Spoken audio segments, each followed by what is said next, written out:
నమస్కారం అండి.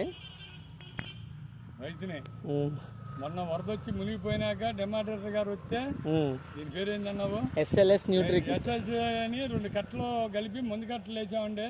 చేను మొవ్వు పిల్లక బ్రహ్మాండంగా ఉంది. ఇంకా కదమ 4 ఎకరాలకు కూడా నీలంట వేద్దామని చెబుతున్నాను. నా చేను ఇవాళ చేలోకి వస్తే బోధన్న వరద వచ్చిన కానించి లేదు. చేను ఆనోపంగా ఉంది. చాలా బాగుందా? బాగుంది. దేంట్లో కలిపేశారండి?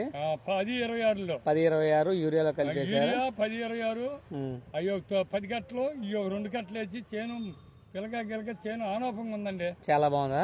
పిల్లక ఎక్కడ ఉందో ఒకసారి చూపిస్తారండి. ఇదిగో దుంపు పిల్లక ఇది కర్రమ్మటే మొవ్వు వస్తుంది పిల్లక ఇది. ఓకేనండి. ఇదిగో అంతా మొవ్వు ఎరిగింది. ఆ పిండేసినాక బంగాళదుంపకి దీనికి వేస్తారంట. నాకు కొత్త డెమాటరేటర్ గారు ఇచ్చాడు. నాకు న్యాయం జరిగింది. అది ఇప్పుడు మీకైతే బాగానే ఉంది కదండి? బాగానే ఉంది. ఇంకో 3 ఎకరాలు ఉంది, దానికి కూడా వేసుకుంటారు. 10 రోజులు ఉండాక. ఓకే, ఇదంతా చెప్పారులే కానీ మీ పేరు మీ ఊరు మీరు చెప్పలేదు. కుంచెనపల్లి కారుమంచి పూర్ణచంద్రరావు. ఓకే, కుంచెనపల్లి కారుమంచి పూర్ణచంద్రరావు.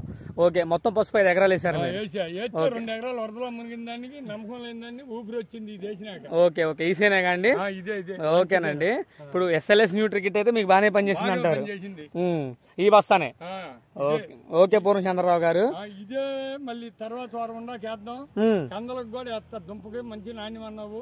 అసలు మౌస్ స్పీడ్ గా వస్తుంది ఇది వేసినాక.